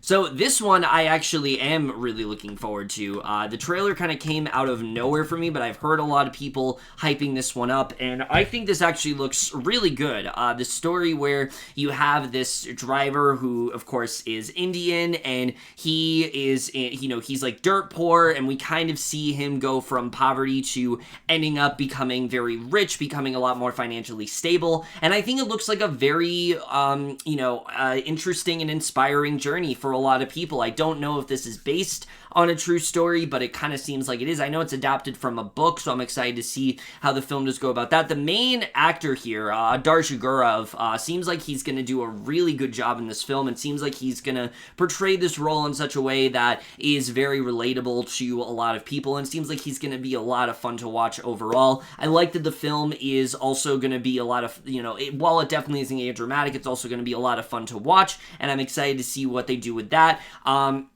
The one thing I will say is that Prakana Chopra is not an actress I've been impressed with at all lately. I feel like she's someone that just isn't very good at all, especially when she plays a villain, so I hope that she does a better job in this film. I hope this film gets to prove me wrong about her, shows that she has a bit more range in her, but I guess we'll really just have to see. Overall, though, I'm definitely looking forward to this one. I think this looks like a very fun film if handled right. I have heard good things about the director as well with the film 99 Homes that he's directed, but then he also did Fahrenheit 451, which I really wasn't a fan of at all, if you guys remember. So yeah, I hope this one though turns out well. I definitely do see a lot of potential for this concept, and I think this could definitely be one of the better Netflix films coming out this month. So if you're looking forward to The White Tiger, it does come out on January 22nd. Now, we actually are going to transition into another Netflix film that comes out on January 27th, and that is Penguin Bloom.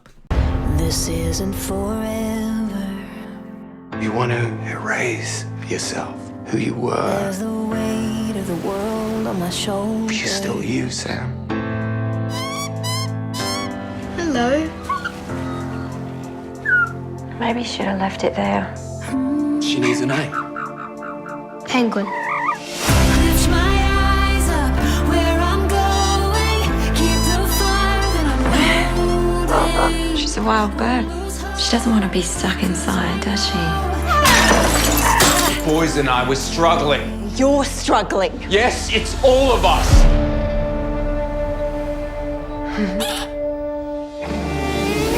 So this one, you know, there's a lot of different Netflix films that are out there, but still, around this time of year, we're kind of in award season, and there are those films that are like really trying to push for an Oscar, and Penguin Bloom seems like another one of those Netflix films that just is gonna fail to get there, and it's really trying, but it's definitely gonna fail to get there, and it mainly just looks very cheesy to me. I don't really feel like this film is going to impact me all that much. The story itself, it just seems very corny. You have this photographer and his family, and they're feeling very down in the dumps because of the fact that you know, they're about to lose their mother. She's had, you know, well, not lose their mother, but like she's gone through like this paralysis of sorts because she had this fall, and then they stumble upon this chick, and it starts to like give them hope, and just, I'm just not really feeling this one. I don't really think this looks like anything that's special. We got a good cast here. Naomi Watts, Andrew Lincoln, Jackie Weaver, but it doesn't really seem like they're going to do enough to really push this forward, to really make this feel like something different. It seems like something we've seen done before in better movies, and it just does not seem like it's going to stick out to me all that much, unfortunately. So I just can't really get myself excited for this one. But if you are looking forward to it, it does come out on January 27th. I'm just not really feeling it at all. But now we get to a film which is really the biggest release of this entire month. It's one of the only few theatrical releases we have. It comes, and that of course with Jackson Fulcher. To discuss this with me, The Little Things. You're not exactly a department favorite. Things probably changed a lot since you left. You still got to catch him, right? Yeah. Not that much has changed then, right? I can assure you all we are taking a 24/7 all-hands-on-deck approach to these cases. Guy's a shark. If he stops, he dies. He likes to drive. Probably has a decent car, maybe 2, high mileage. You must really like my car. I do. How's the trunk space? The Little Things. This one, I think, is a very special film to talk about because while a lot of these films we're talking about are really just very small, no-name films or Oscar films that you've heard of before, The Little Things is actually one of the big films to come out this month, and that's because it is the first, well, not really the first, technically that was Wonder Woman, of the big, like, theater and HBO Max simultaneous releases. They're doing it with this one, and I actually think this looks pretty good. I wasn't really expecting, you know, much from the trailer, but this is one of those trailers where every time I see it, I get more and more intrigued. I love a good crime thriller like this, and I think this definitely has a lot of potential where we have Denzel Washington, who's this deputy, and he feels that this case is not very straightforward. He feels like there's a lot more going on here. He really wants to get to the bottom of things. While Rami Malek, you can tell he is way more by the book. He is really just trying to calm everyone and just reassure everyone that everything's going to be okay. And I think that clashing alone is going to be really good. But then the cast here, I mean, Denzel Washington and Rami Malek, I think those two alone, it's great to see Rami Malek in a film like this, by the way. I've talked about for a long time how I just don't think he's an actor that has been utilized in the best way besides Mr. Robot, obviously. So it's great to see him in a role that I think he's really going to kill it. And of course, Denzel Washington's always great. Jared Leto, very 50-50 these days. We'll have to see how he really turns out, but he doesn't seem like he's going to be too horrible in this film. My only real concern, I would say, is the director here. It's John Lee Hancock, and his previous film he just did, The Highwayman, was not that impressive, but at the same time, he also did Saving Mr. Banks, which I love, and The Founder, which I've heard is great as well. So I'm not really sure where it's going to go. He hasn't really done a film like this before, though, like more of this like psychological type thriller. So I think this could be a film that could turn out really well. I think there's definitely a lot of promise behind it. It really just comes down to, is this a film that is a typical January release where it's this like promising crime thriller, but it turns out to be this like convoluted mess? Or is this actually a well-made crime thriller? That remains to be seen. But from the trailer, it's one where when I see it, I definitely do get intrigued for it. I think it definitely does have quite a bit of potential behind it. And it's definitely one of the films I'm more looking forward to this month that aren't just awards contenders. So I actually am kind of excited for this one. Yeah, I was going to bring that up, that it was John Lee Hancock. We watched The Highwaymen together, and literally, that's another one. I don't remember a single thing that happened in that movie. Yeah. Shit. But yeah, I have not seen The Founder. I have not seen The Blind Side, and I have not seen Saving Mr. Banks. So I'm going to take your word that he's made good movies before, because I was not impressed by The Highwaymen. But even though I wasn't impressed by The Highwaymen, if that was all he did, I would still be interested in this movie just for how the trailer made it look. I do have some worries about it that I'll talk about in a second, but Denzel Washington seems really great. I'm really digging like the atmosphere of it all. Sorry, I can't talk right now, as it turns out. I mean, that's me most days, so I feel that. Yeah. I'm hoping this gets really intense or like really suspenseful, depending on what the direction of the story. I'm hoping for something really compelling, and it seems like they have the perfect setup, the perfect kind of plot to deliver that. I will say though that I'm a little worried about Rami Malek. And this could be because I am still sour on his win for Bohemian Rhapsody. Bro, you gotta watch Mr. Robot. Come on. I know. Yeah. But every time I saw him in this trailer, I was just like, do I buy him in this role? I don't know. I need to see more, because it doesn't help that he also has a very particular way of speaking. Like he has like a certain cadence that sometimes might be applied to a specific kind of character, and then maybe for like a policeman. I don't know. It does. I wasn't sold on him in the trailer. And my other worry is Jared Leto, only because right now it seems like Jared Leto.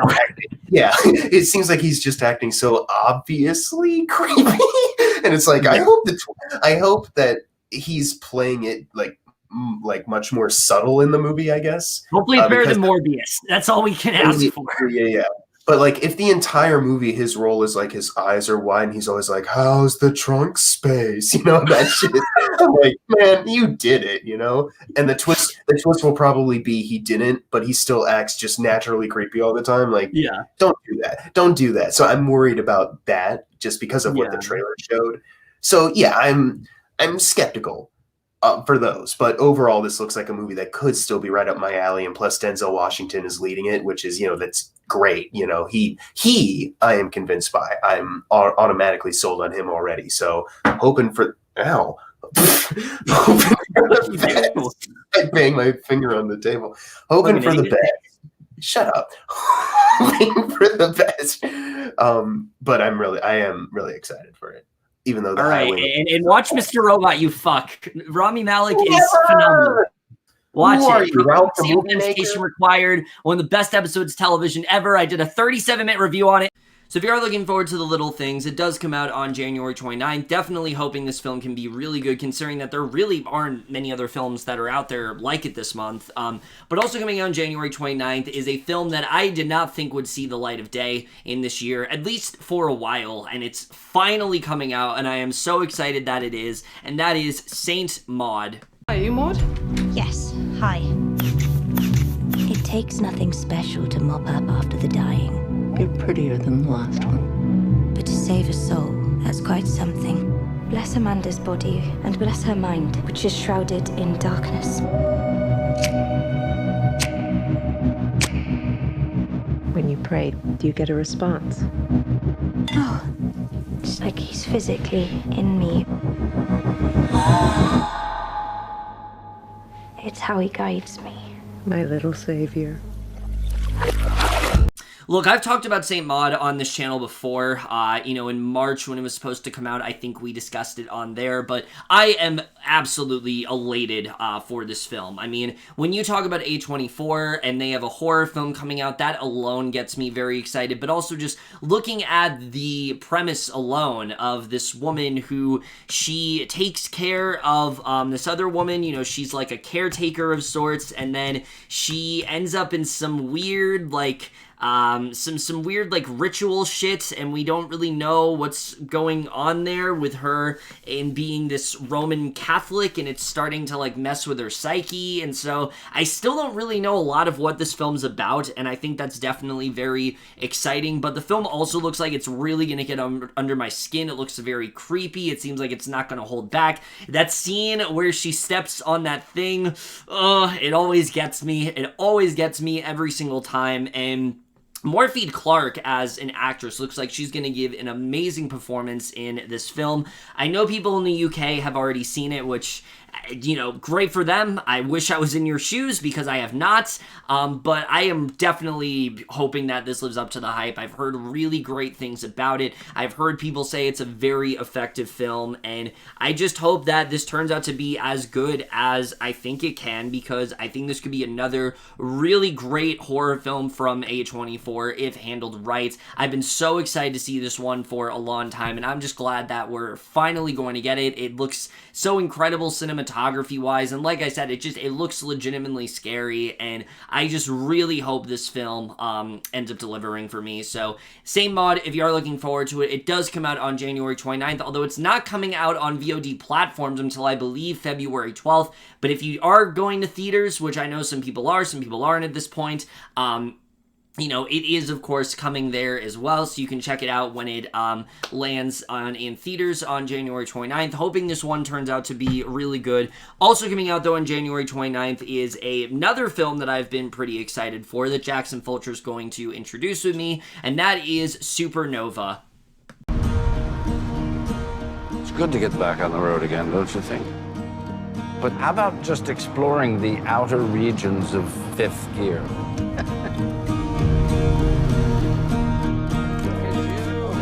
How are you? I thought we'd have a party. I am on the edge. All right. If you had one wish in the world, what would it be? I wish this holiday wouldn't end. So, can you tell that it's gotten worse?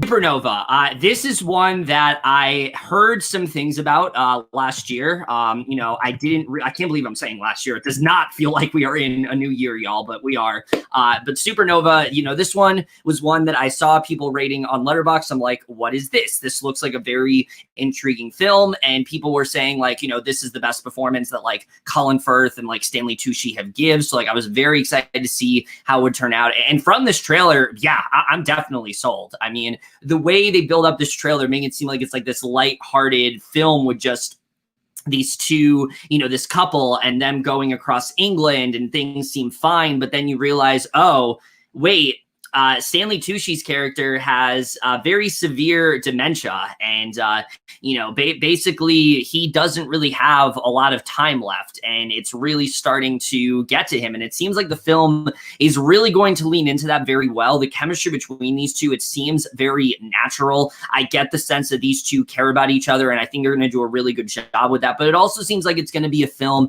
that is definitely very heartfelt, and I'm excited to see how they do end up handling that. I think it definitely is going to be an emotional film, but I'm excited to see how that does turn out. And if there's anything else to look forward to, Jackson, it's the cinematographer of this film is Dick Pope himself, Dick Pope.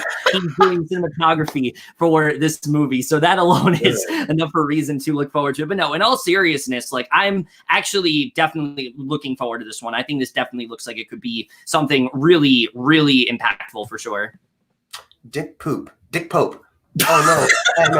I didn't even know that. I literally just went on Wikipedia and I see Dick Pope and I'm like, no, I gotta use this. This has to be included in this somehow. So I mean, yeah, the way the trailer was, I thought it was just like from the way the trailer opened up, I should have looked out for it, but I thought it was just another kind of like, oh, is this just like a romance kind of movie? What is it? And then you get to like as soon as Stanley Tucci drops that line of like can you tell things are getting worse? I was like, oh shit, things are getting worse, huh?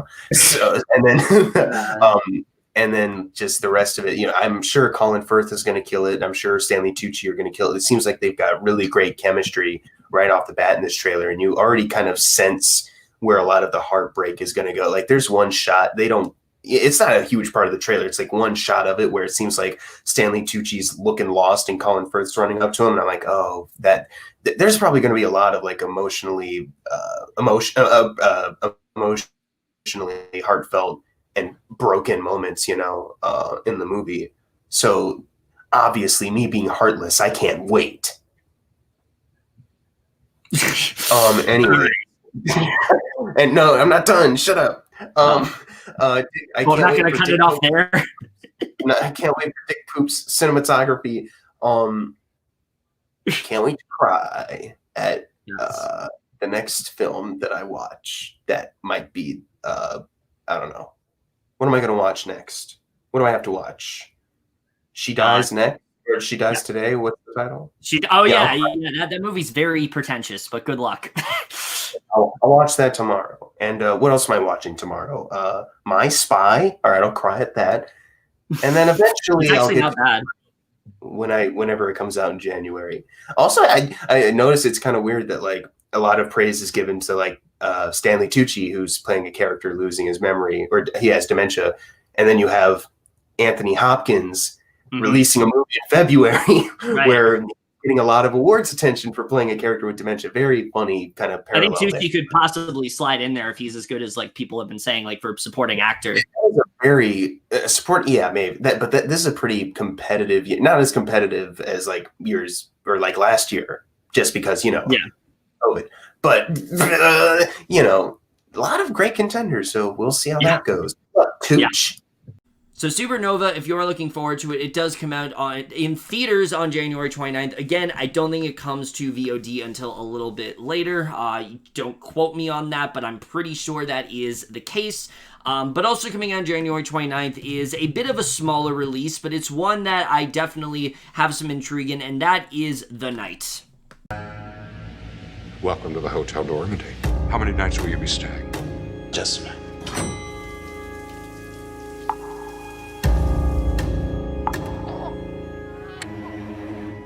بچه بیدار شده. عزیز من جانم.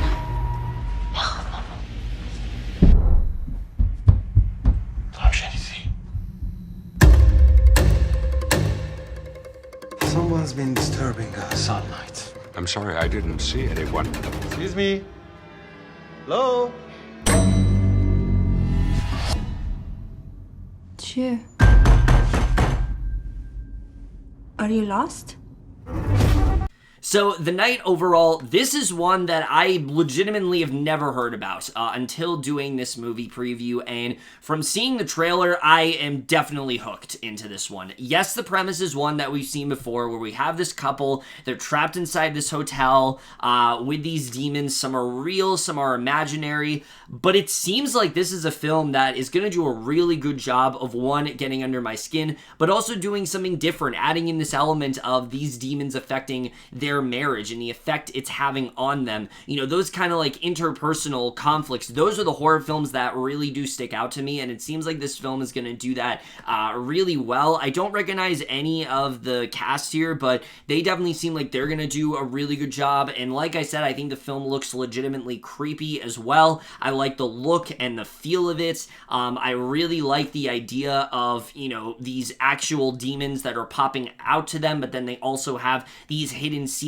as well, and we're kind of gonna see them like unravel and see their marriage unravel. So I think this looks like a very effective film. I think this is definitely going to be one that kind of pops out of nowhere, but maybe people really start talking about it because, you know, they watch it because they don't really have anything better to do, and I hope it ends up being a very effective film in that way, because I think it definitely can be if handled well. So if you are looking forward to The Night, it does come out on January 29th. Definitely looking forward to this one, more than I was really expecting to, so hoping that it turns out really good. Also coming on January 29th, though, is the final film that Jackson Fulcher and I will be discussing. It's another Netflix Oscar contender, of course, being The Dig. All right. What are they? We're standing in someone's graveyard, I reckon. Viking? Oh, maybe older. Mr. Brown is an archaeologist. Well, I'm an excavator. You've come to dig up the mounds. So you think there's something beneath? Who are those men? They're from the museum. Ye gods! Mrs. Pretty, I think you'd better come and see. The Dig. This one, again, it's clearly trying to be a Oscar contender of sorts that Netflix is doing, and there's a lot of ones that I think that definitely look very Oscar worthy. There's definitely a lot that I'm definitely excited for. This one I'm a bit conflicted with. I look at the cast and I see Carey Mulligan and Ray Fiennes and Lily James and Johnny Flynn, and they seem like they're all going to give really good performances. And I think that cinematography-wise, this film just looks visually stunning, and I think there's a lot that they can that definitely is going to stick out in terms of that side of things. And I think the premise alone could definitely be interesting, where you have this archaeologist and him going on this like treasure hunt of sorts. But on the other hand, I could also see this being a total slog to get through. And I'm not gonna lie, at points in the trailer, I did kind of feel like maybe this will be boring, and I guess we'll see how it really does turn out. I don't know. I'm kind of conflicted with this one. I feel like this might be one of those, you know, Netflix always has this. They have those awards releases that do great, but then they have those that don't tend to do as well, that either people don't talk about them or just they don't see them. And I feel like The Dig could end up being one of those films. Maybe it turns out okay. Maybe it turns out to be a compelling film, but overall, I'm not too hyped for this one. I was expecting to be excited for it because, like I said, Netflix has really been killing it lately. This just seems like it could potentially end up being one of their missteps. I hope it's not, but not really feeling this one as much.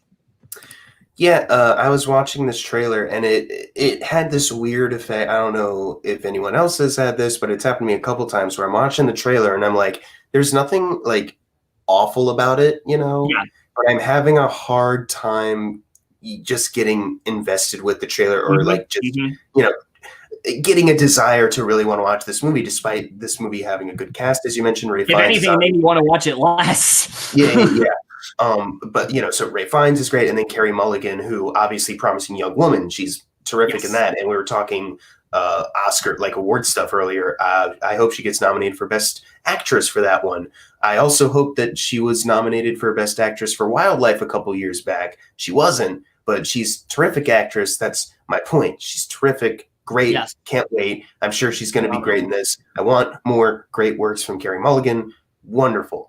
But this movie it was that thing where watching the trailer, I was like, there's nothing obviously bad. And it looks, I don't know, like it's about this guy who's digging up a ship under the ground, and I'm not sure if what the bigger stakes are, like or what. I don't know. It was just one of those things where I couldn't get invested in the trailer, and it made me just not really want to watch the movie, despite it having a promising cast. So, I mean, we'll see. I'm probably going to be forced to watch this anyway by this fucker. He's probably going to be like, "Hey, I'm gonna watch the movie. You want to watch it with me on Teleparty?" Blah. And I'll be like, "Oh, fine. I'm not doing anything this year. My life is a dead end." Haha, quirky. So yeah, but I'm not. I can't say that I'm. You know what? I'm going to set up a cast for that right now. All right, go ahead, keep talking. No, I'm done. I'm done now. But yeah, I'm just not. Hey yo, thanks for having me on once again, Kevin Flake. It's 2021, which is pretty dope and radical, dude. I cannot wait for more movie previews and hopefully for us to get back to a normal kind of feeling movie preview, because even though there's movies coming out, it's like, it's still kind of weird because a lot of them are like straight to streaming, and only a couple are like going to theaters. So, I hope we get back to like the normal movie previews back in the day, when there was like 15 million MCU movies coming out. Yes. And like one DC movie that was going to be good, and then was surrounded by like 15 million embarrassing DC films. Why can't we get back to that? You know what I'm saying? Oh, yeah. And everyone introducing film. I don't know how to end this now. But thanks for having me on. If you want to see more of me, check out my YouTube channel. It's just my name, Jackson Fulcher. You can follow me on Twitter at. Oh Jackson. Wait! Hold on. Where's your thing? Where's the thing? Do you have a thing? There we go. Why is the A capitalized? Why is my last name misspelled? Are you kidding? My last name is misspelled. Wait, it is? Oh no, hold on. Let me copy and paste your Twitter. I'm just gonna wrap this up. Thanks for watching. Follow me. Go on my Letterboxd or whatever. Stalk it, my logs. I don't know. Wait. There you go. Yeah, there you go. You figured it out. Jesus, that's my Twitter handle. Follow me or not. Thanks for having me, dick. So if you are looking forward to The Dig, it does come out on January 29th. Hoping for the best, but we'll really just have to see. But also coming out on January 29th, switching gears entirely, we have another Netflix film that's definitely not trying to pull for any Oscars or anything like that, but it is coming out, and that is Finding Ohana. Oh. Feel it? That's some John Wick fancy business. Whose journal is this? Monk's. He was a Sailor on the Peruvian. The Peruvian's treasure's legendary. Hey! Why do you have a drawing of a night marcher? You know what that is? Ghosts of Hawaiian warriors. He said they march at night. You'll know they're coming when you hear their drums. Well, sleep tight. Final notice. You're about to lose your house. This is our Ohana's land. I'm gonna die before I leave. All right. Ohana is a big part of you. You know why? Because you, Hawaiian. So Finding Ohana overall, look, Netflix, again, they're all over the place in terms of releases. I've always talked about this, and Finding Ohana seems like one of those films where I legitimately don't know, like, why they do a film like this. It looks very Disney Channel, Nickelodeon-esque. It doesn't really seem like it's going to be anything more than that. I mean, it's these two Brooklyn teenagers. They go to a trip to, like, Hawaii, and they discover, like, they get in touch with, like, their heritage, and that's really kind of it. It doesn't really seem like this film is going to be anything more than that. It doesn't really seem like it's going to do anything that's special overall. So I think that's what is really going to end up bringing this film down, is that it's just going to feel very generic. It's just not going to feel like anything that's special. And look, maybe it's going to surprise me, but I'm just not really expecting much from this at all. I feel like, again, Netflix always puts films like this out, and I just don't really understand why. So, yeah, Finding Ohana, it's coming out. I don't know why. If you are looking forward to it, it comes out on January 29th, and go nuts, I guess. I don't really know how to feel about this one, honestly. But now we get to the final film that we'll be talking about in January. It's a film that is on Apple TV+, maybe an Oscar contender, I'm not really sure. But either way, it is Palmer. Do you know when my mom is coming back? He's gonna have to go in the system. There's something seriously wrong with that kid. Would you set me free? How did you end up in prison? Don't matter. I did what I did. Look at what you did today. So, Palmer overall, this one I overall think I am looking forward to. I think this is a film that definitely could end up being very heartwarming, definitely one that I think is going to touch a lot of people. It's mainly going to depend on whether or not I give a shit about the relationship with Justin Timberlake's character and this kid that he is tending to. You know, that's really what is going to matter the most here, because that seems like that's what's really going to anchor the film. And from the looks of it, it seems like they're going to do a really good job. Justin Timberlake seems like he's really going to give it his all in this role. It seems like he really transforms into this character that used to be this college football star, but he's really kind of you know, he's really kind of sunken in terms of how things have turned out for him. He just really is kind of in this drunken stupor of sorts, and you know, he goes to prison and he returns home, and now he wants to bond with this boy, and it seems like him and this boy, they're gonna start up this unlikely friendship, and I'm excited to see where that really does end up going. And I think, again, hopefully that ends up being a very effective part of the film. It seems like the kid is doing a good job overall, so I hope that ends up being the case, you know. But I also feel like there are parts of this film that could end up being very generic, because we've seen this premise before, where we have this down on his luck character, and he ends up, you know, feeling rejuvenated by this kid that he ends up forming a you know, some sort of relationship with, and they start to bond. And again, it seems like something that we have seen before, but it does seem like it's going to be handled in a good way. So we'll really have to see how this one does turn out. I really haven't heard anything about this film at all. Apple TV Plus films are very hit or miss, it seems like, but I will say, coming off the heels of Wolfwalkers, I do have a little bit more faith in them. I do have a little bit more faith that maybe like they're finally starting to settle into their groove, and I hope that is the case, because I do think this film could be really good if it's done right. We'll really just have to see. But Palmer, if you are looking forward to it, it does come out on January 29th, hoping this film can be really good, and we'll just really have to see. And with that, guys, we are finally done here. Like I said, this is a very all-over-the-place month in terms of releases. Some are Oscars, some are not. I really don't know how this month is fully going to turn out. I also do apologize for this video being a little bit late. It's not nearly as late as last January's was at this time, but, you know, took a little while for me to get on my best and my worst list, and I haven't really been able to focus on this until now, so that is why this is a little bit more on the later side of things. But either way, hoping for a good year of movies. You know, again, still going through some weird times, but hoping we're still able to get some good content nonetheless. We'll just have to see how things do turn out. Of course, big thanks to my one guest, Jackson Fulcher. Always do appreciate having him on for sure. As always, guys, comment down below. Let me know what you guys think of any of these movies, what's your anticipation level, all that kind of stuff. We'll see you guys in my next video, and we'll see you guys for that. Okay, bye.